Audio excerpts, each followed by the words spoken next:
Jaya Radha Madhava Punya Bihari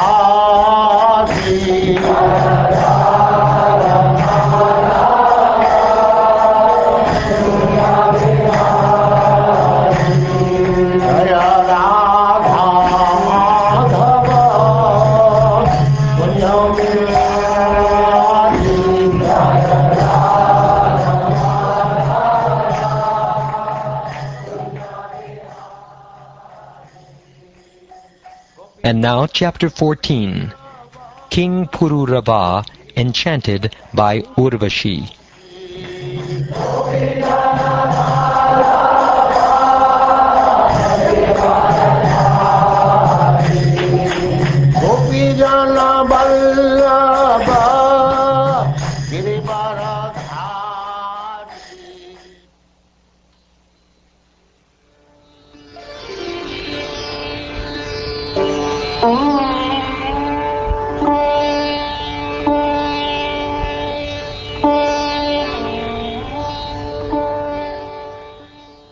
Srila Shukdev Goswami said to Maharaj Pariksit, O king, thus far you have heard the description of the dynasty of the sun god.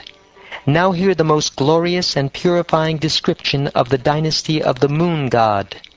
This description mentions kings like Aila or Pururava, of whom it is glorious to hear. Lord Vishnu, or Garbhodakashayi Vishnu, is also known as Sahasra Shirsha Purusha. From the lake of his navel sprang a lotus, on which Lord Brahma was generated. Atri, the son of Lord Brahma, was as qualified as his father. From Atri's tears of jubilation was born a son named Soma, the moon, who was full of soothing rays. Lord Brahma appointed him the director of the Brahmins, drugs, and luminaries. After conquering the three worlds, the upper, middle, and lower planetary systems, Soma, the moon god, performed a great sacrifice known as the Rajasuya Yagya.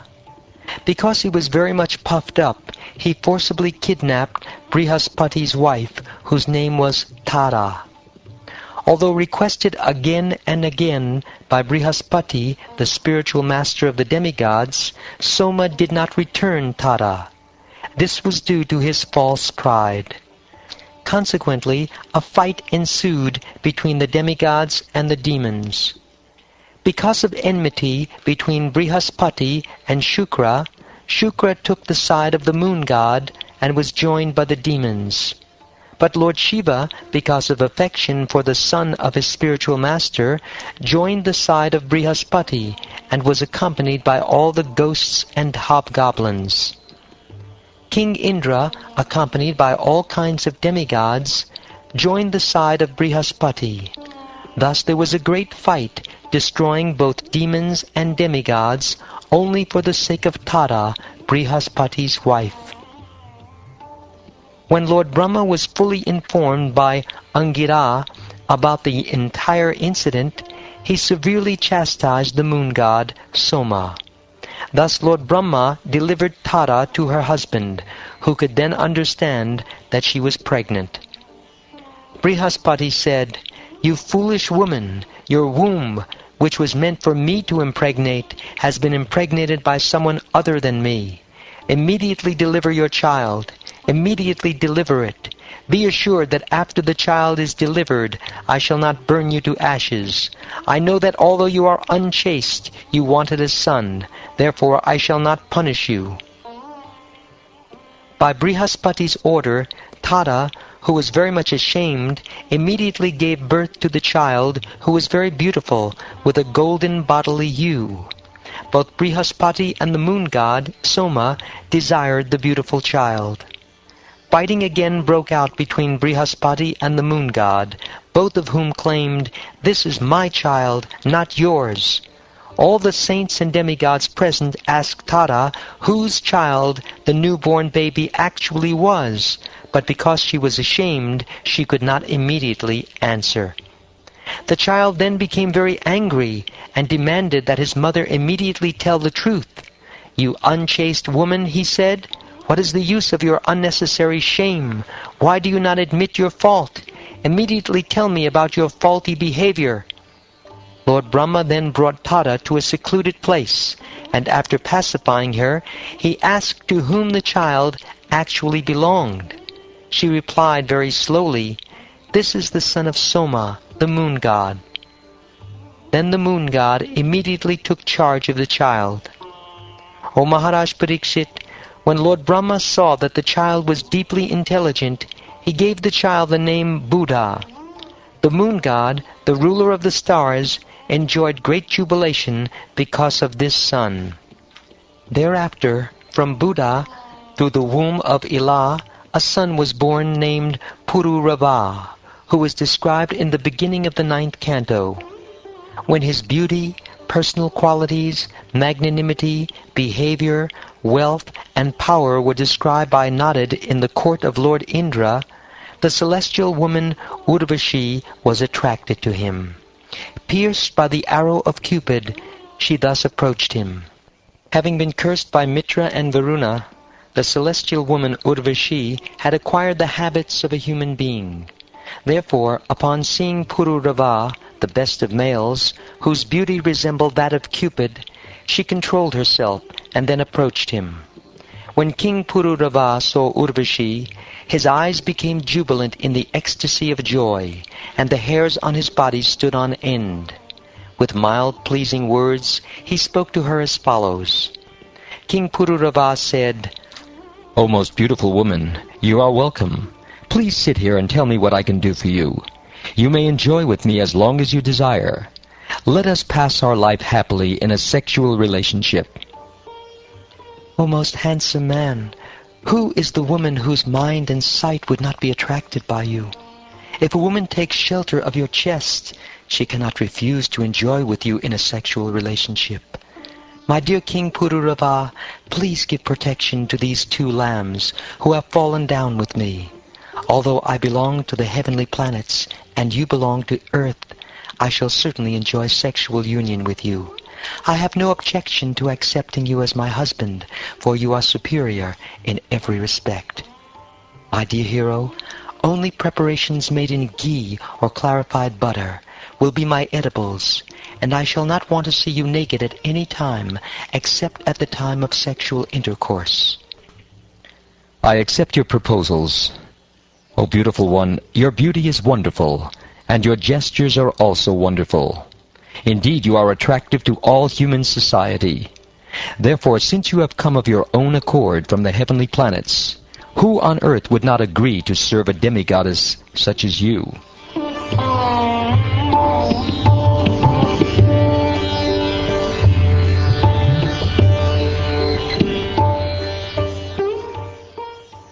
The best of human beings, Pururava, began freely enjoying the company of Urvashi, who engaged in sexual activities with him in many celestial places, such as Chaitrarata and Nandana-Kanana, where the demigods enjoy.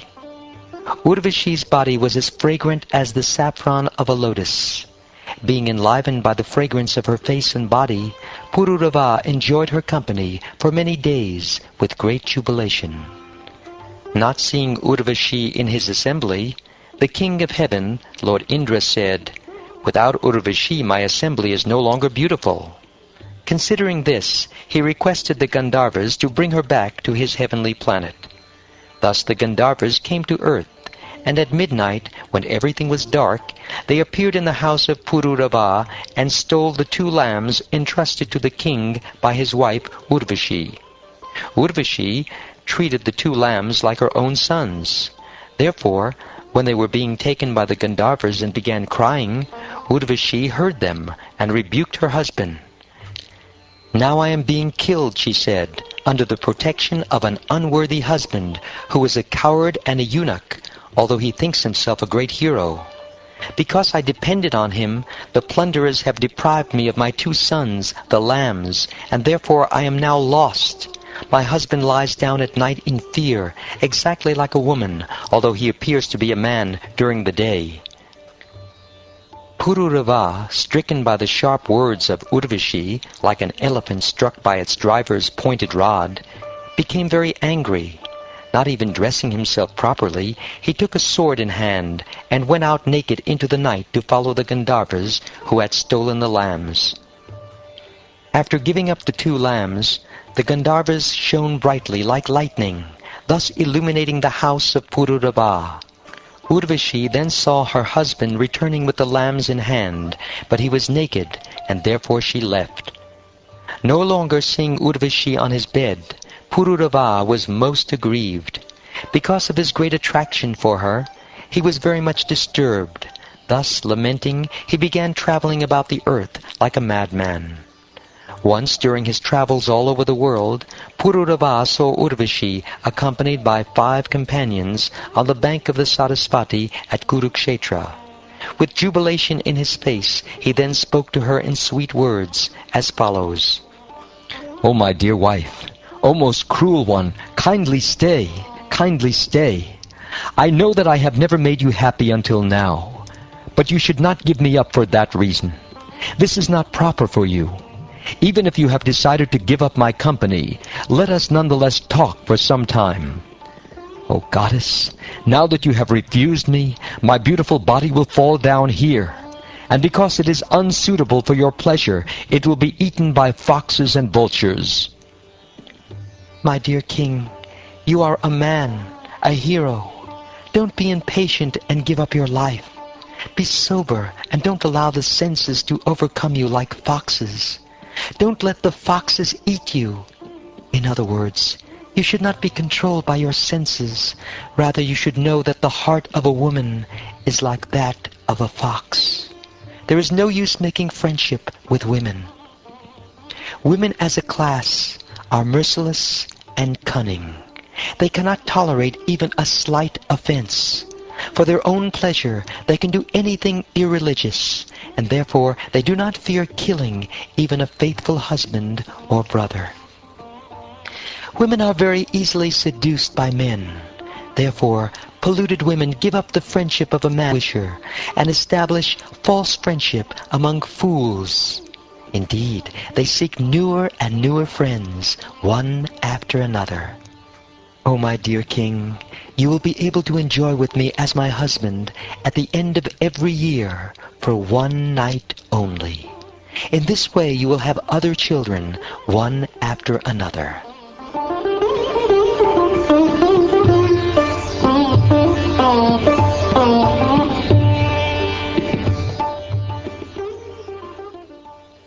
Understanding that Urvashi was pregnant, Pururava returned to his palace. At the end of the year, there at Kurukshetra, he again obtained the association of Urvashi, who was then the mother of a heroic son. Having regained Urvashi at the end of the year, King Pururava was most jubilant, and he enjoyed her company in sex for 1 night. But then he was very sorry at the thought of separation from her. So Urvashi spoke to him as follows. She said, My dear king, seek shelter of the Gandharvas, for they will be able to deliver me to you again. In accordance with these words, the king satisfied the Gandharvas by prayers, and the Gandharvas, being pleased with him, gave him an Agnistali girl, who looked exactly like Urvashi. Thinking that the girl was Urvashi, the king began walking with her in the forest, but later he could understand that she was not Urvashi, but Agnistali. King Pururava then left Agnistali in the forest and returned home, where he meditated all night upon Urvashi. In the course of his meditation, the Treta millennium began, and therefore the principles of the 3 Vedas, including the process of performing yajna to fulfill fruitive activities, appeared within his heart. When the process of fruitive yajna became manifest within his heart, King Pururava went to the same spot where he had left Agnistali. There he saw that from the womb of a shami tree, an ashvata tree had grown. He then took a piece of wood from that tree and made it into 2 aranis. Desiring to go to the planet where Urvashi resided, he chanted mantras, meditating upon the lower Adani as Urvashi, the upper one as himself, and the piece of wood between them as his son. In this way he began to ignite a fire. From Pururava's rubbing of the Adanis came a fire. By such a fire one can achieve all success in material enjoyment, and be purified in seminal birth, initiation, and in the performance of sacrifice, which are invoked with the combined letters A-U-M, Om. Thus the fire was considered the son of King Pururava.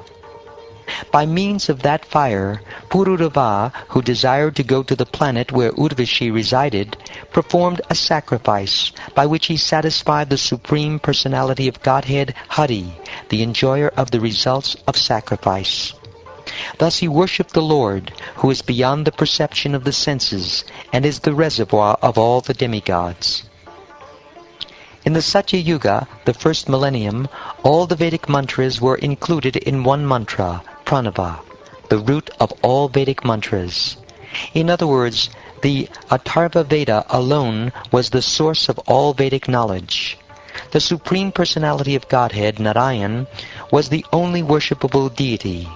There was no recommendation for worship of the demigods. Fire was one only, and the only order of life in human society was known as Hamsa. O Maharaj Pariksit, at the beginning of Treta Yuga, King Pururava inaugurated a Karma Kanda sacrifice. Thus Pururava, who considered the Yajnik fire his son, was able to go to Gandharva Loka as he desired.